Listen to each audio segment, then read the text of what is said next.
चंद्रशेखर जी, धन्यवाद। घड़ी का और समय का ध्यान रखो। 6:30 बजे मंत्री जी मैं आपके एक से एक शब्द की वैल्यू समझता, आप कहो मैं बैठ जाऊंगा सर। नहीं, बोलिए, आपको बोलने के लिए देश की जनता ने धन्यवाद। धन्यवाद अध्यक्ष। हम आपदा प्रबंधन संशोधन विधेयक पर विचार कर रहे हैं सर, जिसमें मूल अधिनियम की 79 धाराओं में से 51 धाराओं में संशोधन का प्रस्ताव है। हालांकि ये संशोधन आवश्यक हो सकते हैं, परंतु यह तरीके कुछ जटिल हो सकते हैं, खासकर नए सदस्यगण मेरे जैसे के लिए, जिन्हें मूल अधिनियम और संशोधन विधेयक दोनों का अध्ययन करना पड़ता है। इस विधेयक की समझ में कठिनाई हो सकती है और विधायी प्रक्रिया में जटिलता आ सकती है। इस संदर्भ मेरा सुझाव है कि यदि संशोधन विधेयक के माध्यम से मूल अधिनियम को ही प्रतिस्थापित करके एक नया विधेयक प्रस्तुत करें, तो यह न केवल विधेयक को अधिक स्पष्ट और समझने में आसान बनाएगा, बल्कि लेजिस्लेटिव ड्राफ्टिंग प्रक्रिया को भी सरल कर देगा। वर्तमान में संविधान की 7वीं अनुसूची में इसकी स्पष्ट एंट्री का उल्लेख नहीं किया गया है। मंत्री जी कृपया यह बताने का कष्ट करें कि वर्तमान विधेयक संविधान की 7वीं अनुसूची के किस एंट्री में कवर है। यह प्रश्न इसलिए महत्वपूर्ण है क्योंकि यदि हम इसे संविधान की 7वीं अनुसूची में स्पष्ट रूप से दर्ज करते तो यह विधेयक लाने का आधार और संसद की विधायी शक्ति को स्पष्ट रूप से मान्यता मिलती।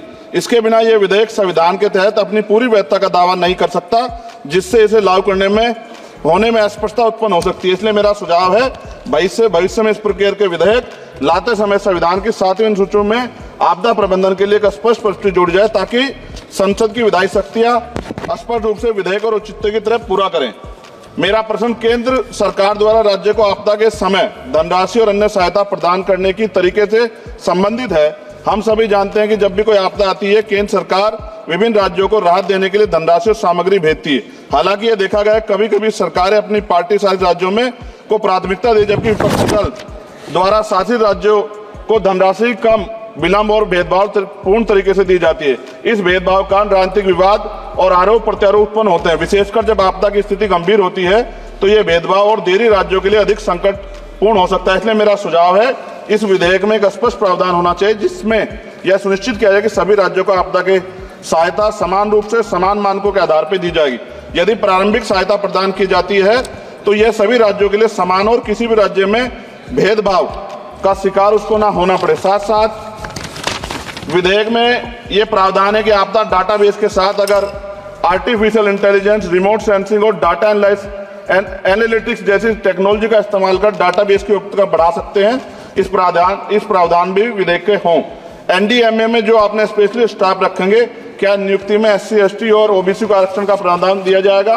क्या ये बल सिर्फ मैन पावर होंगे या आवश्यक राहत सामग्रियों उपकरणों से भी लैस होंगे? इन बलों को वित्तीय संसाधन भी देने होंगे जिससे प्रभावी ढंग से कार्य कर सकें। आपदा प्रबंधन नीति डिजाइनिंग में पूर्व चेतावनी प्रणालियों के उन्नयन को शामिल करके पूर्व चेतावनी प्रणालियों को प्राथमिकता दी जाए। आपदा प्रक्रिया कोष में ऐसे प्रावधान होने चाहिए कि आपदा होने के 24 घंटे में ही प्रभावित राज्य जिला प्रशासन को एक निश्चित प्रारंभिक राशि जारी हो सके। जापान जैसे देशों के तहत 72 घंटे की महत्वपूर्ण प्रतिक्रिया योजना को लागू करना ताकि समय और बचाव कार्य कुशल समन्वय हो। जनता और NGO को भी एक्ट के तहत बनी सभी एजेंसीज के साथ मिलकर काम करने की योजना पर बल दिया जाना चाहिए, किंतु संशोधन विधेयक में ऐसा कोई प्रावधान नहीं दिखता जो कि आपदा के समय नागरिकों, NGO और सामाजिक संगठन रोल को सुनिश्चित करे। आपदा राहत को नागरिकों के लीगल राइट बनाने पर जोर देना चाहिए। और अध्यक्ष जी, सबसे महत्वपूर्ण ये है, आपदाओं में अपने परिजनों और संपत्ति को खोने वाले व्यक्तियों के मानसिक स्वास्थ्य को सहायता प्रदान करने के लिए मनोवैज्ञानिक पुनर्वास कार्यक्रम को आपदा प्रबंधन नीतियों में एकीकृत करने की आवश्यकता है।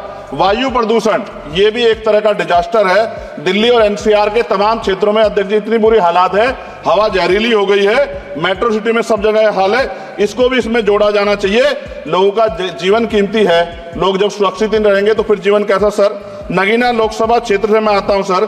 किसानों को हर बार बाढ़ के कारण नुकसान होता है और जब वो जाते हैं दफ्तरों में तो अधिकारी धमकाकर भेज देते हैं वापस। कोई मुआवजा नहीं मिलता, मुआवजा के नाम पे खाना पूर्ति होती है।